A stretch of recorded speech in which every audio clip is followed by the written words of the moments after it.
he could have been killed.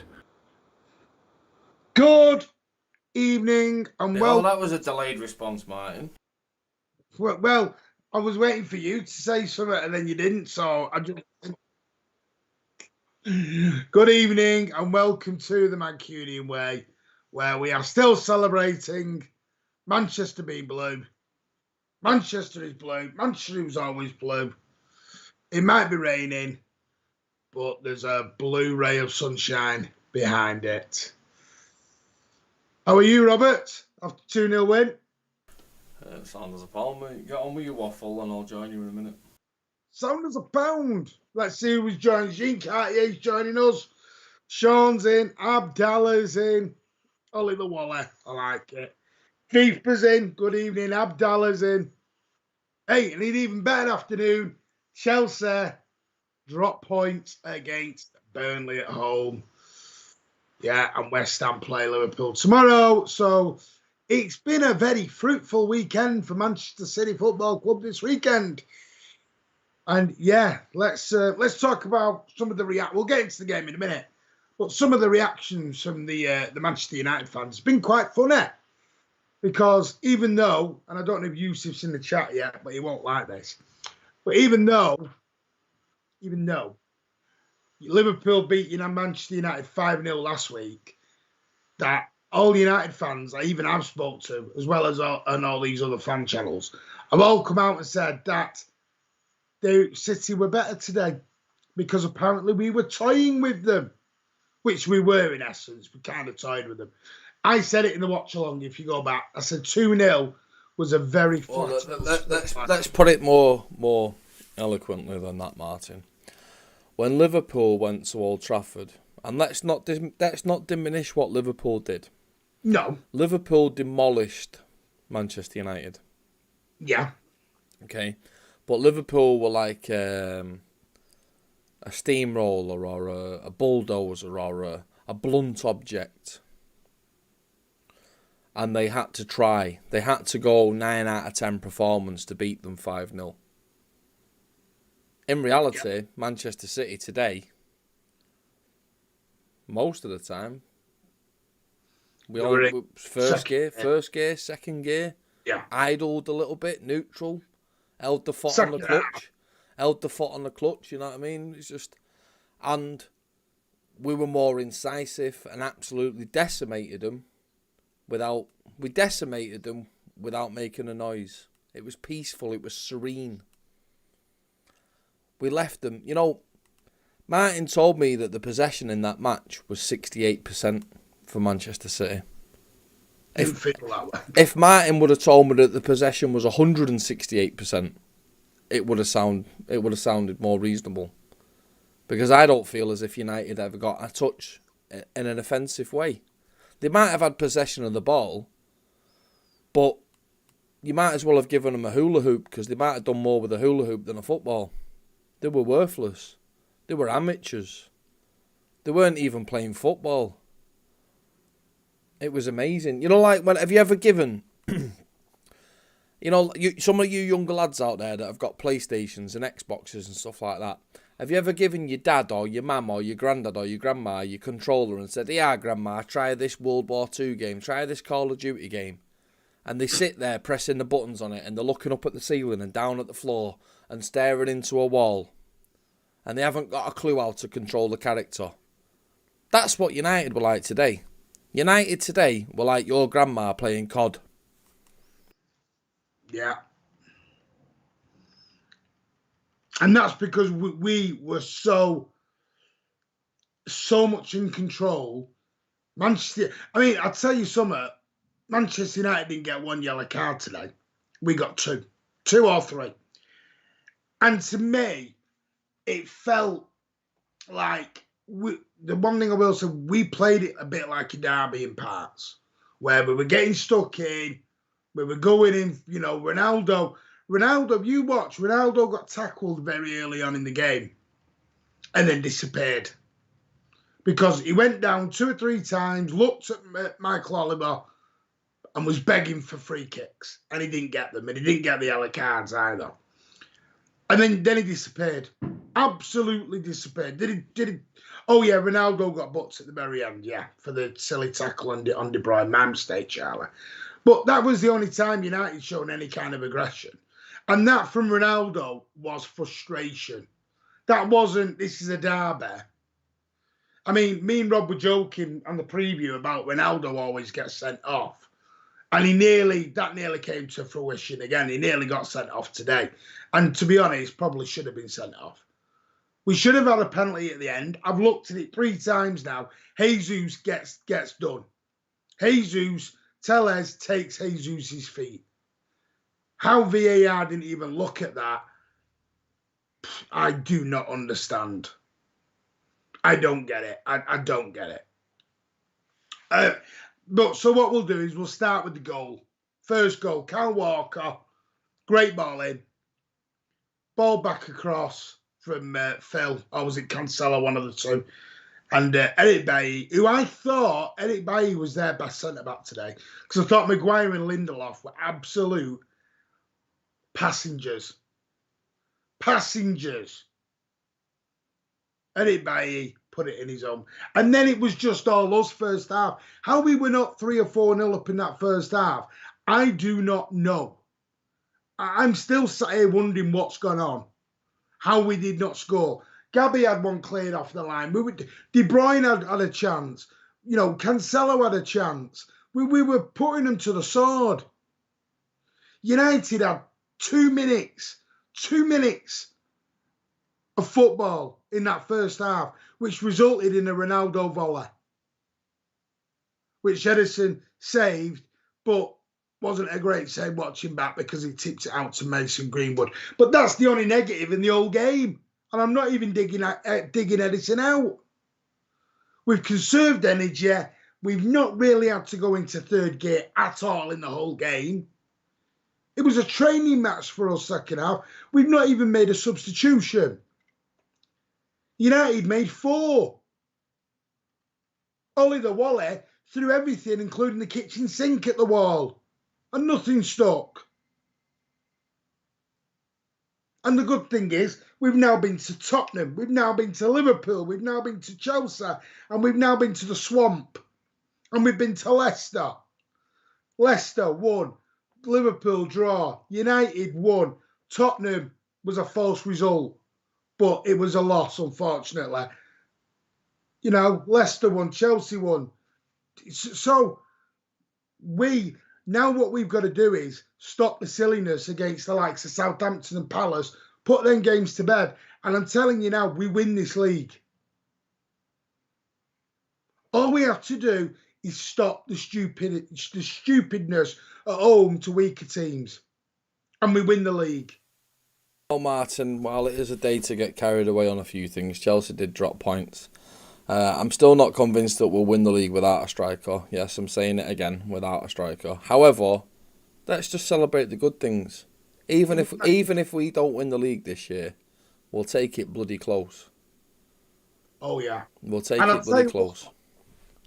It's been a while since we won at Chelsea. He could have been killed. We won at Leicester. We won at United. Normally, with Pep, we don't do so well against top 6 or top 4. We do slip up somewhere. And at the minute, he's doing it the way around. Can we just take a moment of silence in memory of all those people that thought Emerick Laporte was our best centre-half? Started off the season very well, but then went downhill. Because John Stones and Ruben Diaz are back again, baby. As that guy on AFTV says, back again. Because seriously. John Stones and Diaz have emptied the pockets, and Ronaldo and Greenwood fell out. Absolutely. John Stones is the greatest centre-half in the world. I'll tell you what it did prove to me today. I'm so glad we didn't buy Ronaldo. Oops, we've done it again. We were never going to buy him. Martin, I know that you were convinced at one point and you felt the deal was right and all the rest of it. But what we've done is we've done it again. We've made Manchester United buy another flop. We've made Manchester United be the butt of the joke. And that's what today's all about, really. And we can all have a lovely weekend now, and we can all have a lovely week. If any of you have got school to go back to, or college to go back to, or work to go back to on Monday, whatever it may be, Manchester United are the biggest punchline in world football. They're a joke. They're an absolute joke. And as we said at the start of this stream, look, what Liverpool did to United, that'll echo through the ages for a long time. For the score. But real football fans and real people who know ball, real people who know football, know that today's 2-0 way bigger than that 5-0. Way bigger. Yeah. I mean... This city, inside out and backwards, is blue. There'll be a lot of Cockneys tonight going back down the M6, tail between the legs. And they'll be talking amongst themselves, talking about how Ole's the Wally. And it's all Ole's fault and all the rest of it. But let's be honest, ladies and gentlemen. Ronaldo, Greenwood, Bruno Fernandes. Did anyone even know that Bruno Fernandes was on the pitch today? You know, they brought Sancho on, and he was playing. He was playing with his mate, Donny van der Hide and Seek, because that's what he was playing today. Because he was the invisible man when he came on. Come on. Rashford, the gentleman of football, a guy that I greatly admire as a human being. You know, Rashford normally causes us nightmares. He's given me sleepless nights before. But Manchester United today, you know, there were some Sunday League games, Saturday League games taking part today that would have given City more of a run for the money than that Manchester United team did. That team is riddled back to front with absolute names. FIFA, that's what this is all about, this. Manchester City on FIFA, they've got an okay... I mean, we've won the last 3 out of 4 league titles. We've won League Cups. We've won an FA Cup. We've won Community Shields and stuff like that. And we've just about got like an average rating on FIFA. All our players are just average because FIFA... You know, you're not going to sell copies of FIFA with City players on the front, really. You might with Phil Foden or something like that. But you're not going to sell copies of FIFA with John Stones on. But you'll sell copies of FIFA with Varane on the front of it. You know, Pogba on the front of it. Fernandes on the front of it. And that's all they are, really. All their players, the only time that their players are good are on FIFA. Because in the real world, where real football matters, they're an absolute punchline. Punchline FC. Banter FC. Absolute joke FC. And me and Martin go to sleep at night. Smile on face. Laughing. Because they're the perfect team for Ole the Wally.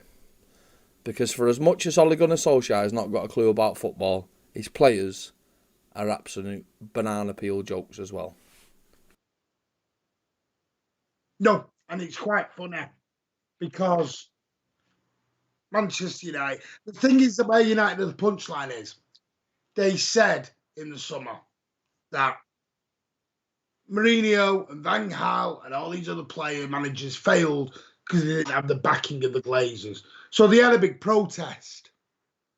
And they broke into their stadium and got games abandoned and everything else, saying, we want to spend money.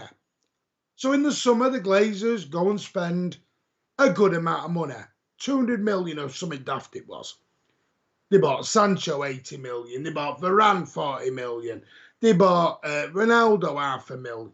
So they went out and they spent money. And they're still crap. Which tells you that it ain't the play. They are literally, like Rob's just said, they are trying to play football with a PS4 or a PS5 controller. That's what they're doing. They're playing Ultimate Team. We're playing real world football. And that is also a little lesson for Newcastle to learn in the future. Doesn't matter how many stars you bring in, you have to build a team. You build a team. Absolutely, because let's be realistic for a second. Manchester United have spent more money than us since Pep Guardiola's been in charge at City, and since Ole Gunnar Solskjaer has been in charge at United. Yeah, they've spent more money than us. They spend more money than us on wages every week. They charge the fans. They charge the fans more money to go to games than us. Yeah. And they're a joke. They're a wonderful, wonderful joke. They're the gift that keeps on giving. They have a leaky stadium and a leaky team. And that's the only thing. The old scaffold is all rusty. They paint over the rust every couple of years. All them white scaffolding poles that they've got up. They paint over the rust every couple of years. They try and paper over the cracks. They've got rats running around the stadium. They've got rats playing on the team. Fernandez being the prime example of one of them. The fans have to sit there watching miserable football while getting rained on. It's a comedy sketch that you just couldn't write, but that is the reality that's Manchester United. The scary thing is today, you look at that. It was ideal Manchester derby. It was pouring down with rain. So the pitch is slippy. It's slick. When you're in a derby, what you want is proper tackling, going hard. The pitch conditions are ideal. You know, I haven't seen yet, Martin. I haven't seen anything from Sky Sports yet, but I can only imagine that Roy Keane. Oh, Roy Keane's Roy Keane has punched his face through about 10 brick walls, I'm sure. And Mickey Richards sat there laughing his head off. Because I bet you penny to a pound that Roy Keane did not see anything of the match. This is what's hilarious about Manchester United. All of these, like Roy Keane, Paul Scholes, Gary Neville, Nicky Butt, David Beckham, Steve Bruce, Gary Pallister, Dennis Irwin. They won't say anything. All of those United players for years and years, they were the pinnacle of football. They were the best of the best. And we have to admit that they were the best of the best. And what did they bother doing it for? The football club that they know and love and the football club that they've sweated blood, sweat and tears for. They're just a punchline now. They're a punchline. I mean, genuinely, at this point, do you know, like me and Martin always say that the Manchester derby is the biggest game of the season? It might actually be at that time, Martin, but it's not the biggest game for us anymore. It's the biggest game for them. That's all they can hope to do. All that Man United can hope to do is win the We Beat City Cup. Yeah. The biggest game of the season for us is against Chelsea. Look, I can't believe I'm saying that, Martin, because you know how I feel about derbies and you know how horrible they make me feel and you know they give me sleepless nights. But for us today, no, I don't mean that in a literal sense, Martin. I mean that. You know when we battered Norwich earlier this season, and we thought, well, yeah, of course we're going to batter Norwich. They're relegation fodder. And when we battered Arsenal, and we thought, well, yeah, of course we battered Arsenal because they're not at the races yet. In reality, I mean, it was 2-0, but it was a very deceptive 2-0. But very flattering 2-0. When you look back at that game, and there's not one point in that game where Manchester United thought, oh, it was a close one. We could have got back in there. They're just a joke. The thing is, you're 2-0 down at half time, and I said 2-0 down at half time at home. You're under pressure, and we're going to get into the City players in a minute. Trust me, we are, because I want to talk about Rodri, I want to talk about Cancelo, I want to talk about Bernardo, I want to talk about Kevin De Bruyne, I want to go through them all. But I'm just having my little moment in the sun at the moment. But for me, you're 2-0 down at home. What do you expect? What are you expecting? When Manchester City were 2-0 up at home in the Etihad, when we were going to win the derby, Manchester United came out and showed a set of balls. Tonight, or this afternoon, them balls went into shriveled old little peanuts. And they didn't bother. They didn't want to know. Edison could have gone for a walk around Old Trafford for 45 minutes. Edison could have gone to the Etihad on a bus. And trust me, if you know anything about getting a bus from Trafford to Manchester, it's not a quick journey through White City and everything else. Goes all around the bloody houses. A little while. So he could have done that and still come back and they wouldn't have scored. That's how easy it was. But enough about Ollie the Wally. and United's house falling down. Let's get into our superstars. Because there was Tell us 11 all of about it, Martin. Tell us all about it. I'm going to start, for me, was my man of the match. I know Cancelo, and that's Rodri, because he has taken a lot of stick. A lot of stick. And, you know, in jest from Roddy and everyone else. But I'm going to tell you now, that boy, now we're seeing what Pep wanted from him. He doesn't do anything like Fernandinho in terms of the dark arts. He won't go in and tackle and everything else. But what he does is, he's a measured person with his CDM. He will tackle. He will get in the way of balls. But I've always said, put Gundogan and Bernardo around Rodri, and the man shines like a ray of light. He's like the cat's eyes on the road. The man leads the way. And every time we played Chelsea, or we played Liverpool, or we played Leicester, or we played United, Rodri is the guy who stands out. So, for me, man of the match. Cancelo, I've given him a lot of stick because he can't defend. Brilliant going forward. Today didn't need to defend. There was one little bit of an issue in the first half where he went running backwards again on the second half. Other than that, immense.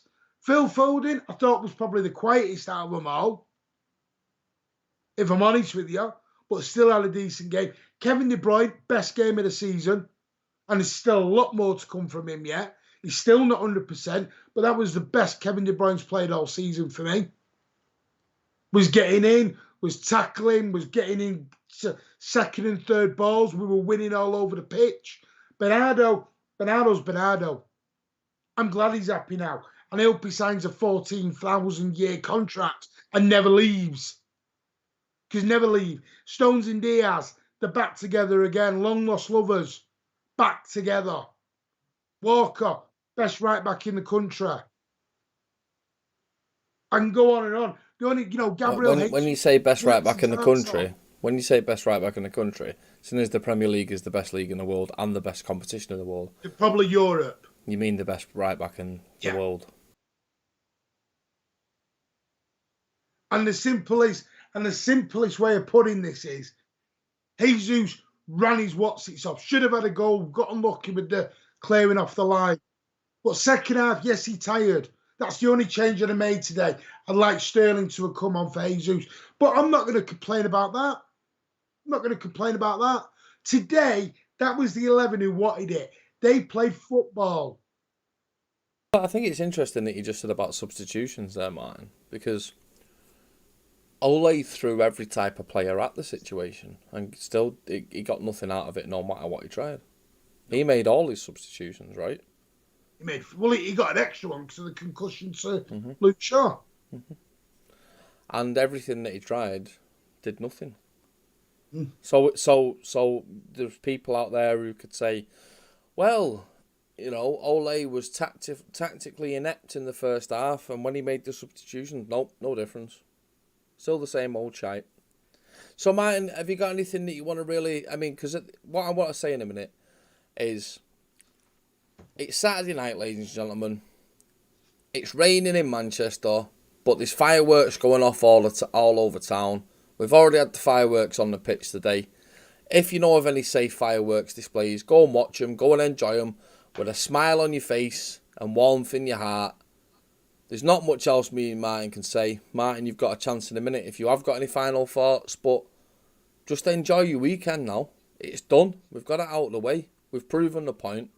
We've proven that Man United are just an absolute joke, and I do call them Man United because we're Manchester City, because we're from the city of Manchester. They're from the borough of Trafford, Salford, not even Manchester. A city in their own right. That's where the joke starts with them. But trust me, the football they play carries on that joke. Ollie the Wally, Van der Hide and Seek, Paul Jogback, all of the rest of them clowns. All wearing clown makeup because they're all clowns. Enjoy your evening. Enjoy your evening. Because you are the pride of Manchester, every single one of you.